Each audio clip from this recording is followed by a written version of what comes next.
एक सवाल ये आया है आप में से कि जी मार्केट में मुकाबला कैसे करें। कोई भी कारोबार आप कर रहे हैं, आपने मार्केट में कैसे मुकाबला करना है। सबसे पहले आप बहुत अच्छे कारोबारी हैं, आपने गुरूर नहीं करना। नोकिया को देखें, आज वो मार्केट में नहीं है। क्यों? डिजिटल इनोवेशन नहीं की। लोगों की गलतियों से सीखना है। जो भी कोई कारोबार कर रहा है, आज देखें हम रियल एस्टेट में आए, हमने पुराने बाबों को पीछे छोड़ के आ गए। क्यों? क्योंकि डिजिटल इनोवेशन हमने की। TikTok, Facebook, YouTube, social media, websites को मार्केटिंग के लिए यूज किया और आगे आ गए। सो जो भी कोई कारोबार करे, चाहे कोई चावल बेच रहा है, चाहे जो मर्जी कर रहा है, वो जनाब अली अपने आप को डिजिटली फूड पांडा हो गया, XYZ हो गया, इनके साथ रजिस्टर्ड करे और अपने बिजनेस को बढ़ाए। दराज के ऊपर अपनी प्रोडक्ट लेके जाए, अमेज़न के ऊपर अपनी प्रोडक्ट लेके जाए। सो डिजिटल इनोवेशन बड़ी जरूरी है। और उसके साथ साथ ब्रांडिंग, अपने प्रोडक्ट को ब्रांड बनाए। आप ननकारी बाजार में बैठे हैं, आपको कोई नहीं जानता, तो आप बिलियनियर बन जाएंगे, लेकिन उस लेवल की नहीं बनेंगे जिस लेवल का बंदा डिजिटल इनोवेशन पे आएगा। देखिए आज आईफोन आगे चला गया, सैमसंग आगे चला गया, लेकिन नोकिया नहीं रहा। क्यों? डिजिटल इनोवेशन नहीं की, ब्रांडिंग के ऊपर काम। देखें आज भी आप कोक पीते हैं, आप सबको पता है कोक है, लेकिन बोर्ड फिर क्यों लगे होते हैं? सर जी ब्रांडिंग बहुत जरूरी है, इसलिए आप अपनी ब्रांडिंग करें, मार्केटिंग का एक बजट रख के अपनी मार्केटिंग करें।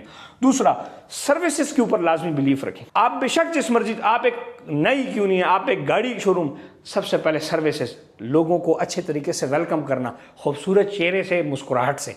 दूसरा, अच्छा तरीके से पानी पीना, चाय पिलाना। आप एक मिस्त्री हैं, आपके पास जो आए चाहे, आप एक मिस्त्री हैं, आपके पास बना गाड़ी लेके आए, वो बिजी, आप उसको कहें सर आप मेरी गाड़ी ले जाए, जब तक आपकी गाड़ी ठीक नहीं होती आप 2 दिन बाद ले आए। ये सर्विसेज होती हैं। हमारे यहाँ कोई सर्विसेज नहीं देता, इसकी वजह से हम पीछे रह जाते हैं। ठीक हो गया जी। आप देखें ना, एक बंदा खेड़ी जो आपकी पॉलिश करने के लिए आता है, वो पहले आपको एक खेड़ी देता है ना, कि अगर आपने कहीं जाना भी हो तो आपके पास पुरानी चप्पल हो। इस तरह हाँ, इसको भी एक सर्विस कहते हैं। दुनिया में जो भी सर्विसेज के बिजनेस है, उसको लॉन्ग टर्म रिटर्न रखने के लिए आपने शॉर्टकट्स में नहीं जाना, आपने लॉन्ग टर्म रिलेशनशिप अपने कस्टमर के साथ मेंटेन करना है।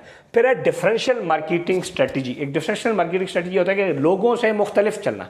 सब लोग एक काम के पीछे पड़ जाते हैं, आप डिफरेंट या उसी काम के अंदर कोई डिफरेंट चीज़ लेके आए। देखें चावल सब बेचते हैं, लेकिन सेवर फूड अलग है। चिकन सब बेचते हैं, लेकिन KFC अलग है। बर्गर सब बेचते हैं, लेकिन मैकडोनल्ड अलग है। ठीक है, सऊदीया में सब चिकन खाते हैं, लेकिन जो अल्बेक है वो अलग है। गाड़ियां सब खरीदते हैं, लेकिन मर्सिडीज लेक्सस एक अलग है, BMW एक अलग ब्रांड है। टायरों चारों की टायर है, लेकिन क्या है जी, डिफरेंट मार्केटिंग स्ट्रेटजी कर रहे हैं। सो जहाज सबके पास है, जेट एजेंसी हमारे पास है। इसको कहते हैं मार्केटिंग। क्या कहते हैं जी? मार्केटिंग। कि आप अपनी मार्केटिंग करें अपनी प्रोडक्ट की, लोग को डिफरेंशियल मार्केटिंग स्टडी के। हमारा जो जहाज है वो बड़े खूबसूरत नवे सोने नवे ब्रांड न्यू जहाज़ों उठा देता है। This is marketing. आपने क्या नई चीज़ जिद्दत ऐड की। मिसाइल सबके पास है, लेकिन जिस बंदे का मिसाइल के अंदर एडिशनल चीज़ें ऐड हुई हुई हैं, किसी के हाइड्रोजन, किसी के एटॉमिक, तो हर किस्म की आपने हर चीज़ के अंदर, ये पूरी दुनिया के अंदर जो भी कारोबार होता है उस पर डिफरेंशियल मार्केटिंग स्ट्रेटजी बड़ी ही ज़रूरी है। फिर होता है क्वालिटी प्लस बजट। चीज़ अच्छी भी हो और मुनासिब कीमत पे भी हो, ये भी मैटर करता है। फिर सबसे जो इंपॉर्टेंट चीज़ है, जो कि हम यूनिवर्सिटीज़ में पढ़ते थे, जिसको कहते हैं स्वॉट analysis, strength, weaknesses, opportunities and threats. ये बहुत जरूरी है कि आपको अपनी स्ट्रेंथ का पता होना चाहिए कि मेरी स्ट्रेंथ क्या है, मेरी। फिर अगर आपको ये पता है कि मैं बड़ा बहादुर हूँ, तो आपको ये पता होना चाहिए कि मेरी वीकनेस ये है कि मेरे पास बंदूक ही नहीं है। ये वीकनेस है। आप बहुत अच्छी मार्केटिंग कर रहे हैं, लेकिन आपकी वीकनेस ये है कि आपके पास बजट ही नहीं है। आपकी वीकनेस ये है कि आपका प्रोडक्ट ही अच्छी नहीं है। तो ये वीकनेस है। अपॉर्चुनिटीज क्या है? आपके पास जो अपॉर्चुनिटीज हैं वो ये है कि आप जनाब अली 4 बड़े जहाज गिरा दो तो आपकी दुनिया में वाह वाह हो जाएगी। This is an opportunity. आप एक के पास अपॉर्चुनिटी ये है कि इस टाइम मार्केट के अंदर कोई रजिस्ट्री इंतकाल वाला प्लाट किस्तों पे नहीं दे रहा। आपके पास अपॉर्चुनिटी आगा वो ले आओ। आपके पास इस टाइम ये अपॉर्चुनिटी है कि इस टाइम मार्केट में 2 नंबरी बहुत हो रही है। अगर आप डेवलप प्रोजेक्ट किस्तों पे बेचो, सर हमने इस अपॉर्चुनिटी को फायदा लिया कि हमने फ्लैट और दुकानें और चीज़ें रेडी, ऑलमोस्ट 80% रेडी चीज़ें लोगों को किस्तों पे दे दी। मरी में हमने रेडी प्लॉट लोगों को किस्तों पे दी। This is called opportunity. हर बिजनेस में फिर अपॉर्चुनिटीज है। और थ्रेट्स क्या है कि आपके लिए क्या चीज़ खतरा है। थ्रेट्स क्या है? इकोनॉमी हमारी थ्रेट है। थ्रेट क्या है? गवर्नमेंट कोई बाई लॉज चेंज कर दे, नवा जनाब अली कानून आ जाए कि जी बिल्डिंग 10 मंजिला तो उत्ते नहीं बन सकती और तुसी अप्रूवल लिए 20 मंजिल दी। ये पाकिस्तान में फेस करना पड़ता है। थ्रेट्स ये है कि आपने एक वेब वाली दुकान लगाई और हो सकता है कि पंजाब गवर्नमेंट का ऑर्डर आ जाए जी वेब खत्म। थ्रेट्स ये हैं कि आपने मिसाल के तौर पर होटल खोला और जनाब अली फूड इंस्पेक्टर आके बंद कर दे।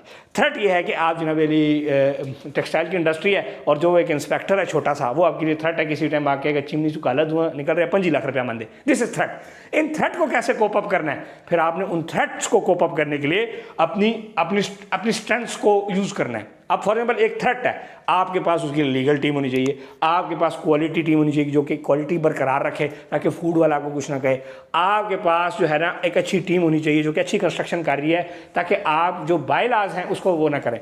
अब बाहर मुल्कों में जो हम बिल्डिंग्स या घर बनाते हैं, हमें थ्रेट क्या होता है कि वहाँ का बल्दिया आके कहे जी ये तो 2 नंबर क्वालिटी है, तो उसके लिए हमने इंजीनियर रखा होता है जो कि चेक कर रहा होता है। सो थ्रेट्स को इस तरह कोप अप किया जाता है। सो पूरी दुनिया के अंदर किसी भी मार्केट को मुकाबला करने के लिए ये 4 से 5 है। फिर कंपेटिटर एनालिसिस भी एक होता है जो सबसे ज़रूरी है कि जी पड़ोस में हम क्या कर रहे हैं, खुद कुछ नहीं कर रहे होते, दूसरे पे नज़र रख रहे होते, नहीं, खुद कुछ करो, दूसरे पे भी नज़र रखो कि यार वो कौन सी नई जिद्दत लेके आ रहा है जो मैं नहीं लेके आया। ठीक हो गया। और हाँ, मार्केट गैप को आप देखते हैं, थ्रेट उस कंपेटिटर में ये है कि अगर वो एक स्टेप है तो आप 2 स्टेप आगे का सोचें, आप 3 स्टेप आगे का सोचें। सो ये वो तमाम ज़ाविये हैं जिससे मार्केट के अंदर आप बड़े से बड़े लोगों का मुकाबला कर सकते हैं और बड़े से बड़े लोगों का वो कर सकते हैं। ये पूरी दुनिया का ये फिनोमेना है, चाहे वो कोई मिलिट्री है अब मुकाबला किसी का करती है, चाहे वो इंडिविजुअल बिजनेसमैन किसी का मुकाबला करती है, चाहे वो कोई कारपोरेट कंपनी किसी का मुकाबला करती है, चाहे वो आप जॉब में किसी का मुकाबला करते हैं, चाहे आप कैरियर बनाने के लिए किसी का मुकाबला करते हैं, पूरी दुनिया के अंदर ये तमाम की तमाम चीज़ें पड़ी जाती हैं। डिजिटल इनोवेशन बहुत ही ज़रूरी है। अगर आज आपके पास तलवार हो तो आप लड़ाई नहीं लड़ सकते, नोकिया था तो आज आप फेल हो गए। तलवार और नोकिया सेम चीज़, वक्त के साथ साथ चीज़ों को तब्दील करना पड़ता है।